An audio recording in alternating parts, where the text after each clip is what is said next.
దేవాలయాలు, మసీదులు, చర్చిలు సమాచార హక్కు చట్టం పరిధిలోకి వస్తాయని ఏపీసీఐసీ కీలక తీర్పును వెల్లడించింది. ప్రభుత్వం పర్యవేక్షణలో ఉండి ప్రభుత్వ ఆర్థిక సాయం పొందే అన్ని మత సంస్థలకు ఆర్టీఐ వర్తిస్తుందని సిఐసి వజ్జ శ్రీనివాసరావు స్పష్టం చేశారు.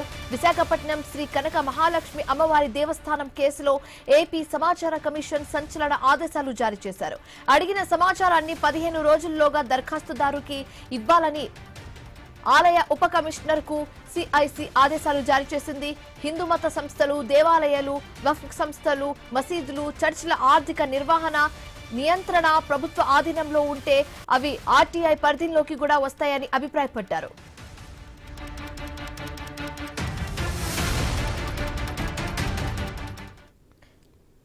దేవాలయాలు, మసీదులు, చర్చిలు సమాచార హక్కు చట్టంలోకి వస్తాయని ఏపీసీఐసీ కీలక తీర్పును వెల్లడించింది. ఇదే అంశానికి సంబంధించి మరింత తాజా సమాచారం మా కరెస్పాండెంట్ భార్గవ్ అందిస్తారు ఫోన్ ద్వారా.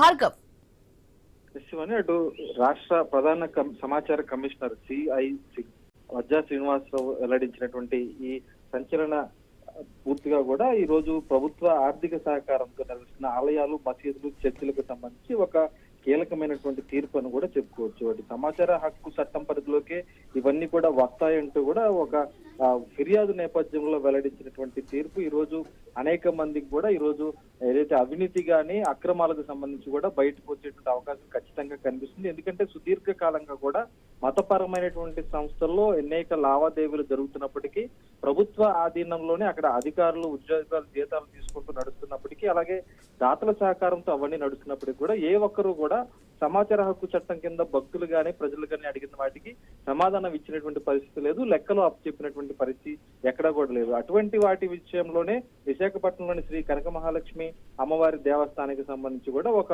భక్తుడు అడిగినటువంటి ప్రశ్నకు సంబంధించి కూడా సమాధానం ఇవ్వకపోవడంతో 2013లో పట్నాయక్ చేసినటువంటి ఫిర్యాదుకు సంబంధించి కూడా ఎట్టకేలకు అనేక విచారణ తర్వాత ఈ రోజు ఒక తీర్పు అనేది కూడా వచ్చింది. ఆలయ పండుగల షెడ్యూల్ పై కూడా 9 రకాల సమాచారం కావాలని అప్పట్లో పట్నాయక్ ఆర్టీఐ చట్టం ప్రకారం కూడా 21 దరఖాస్తులు చేసినప్పటికీ కూడా పిఐబి బదులు ఇవ్వలేదు.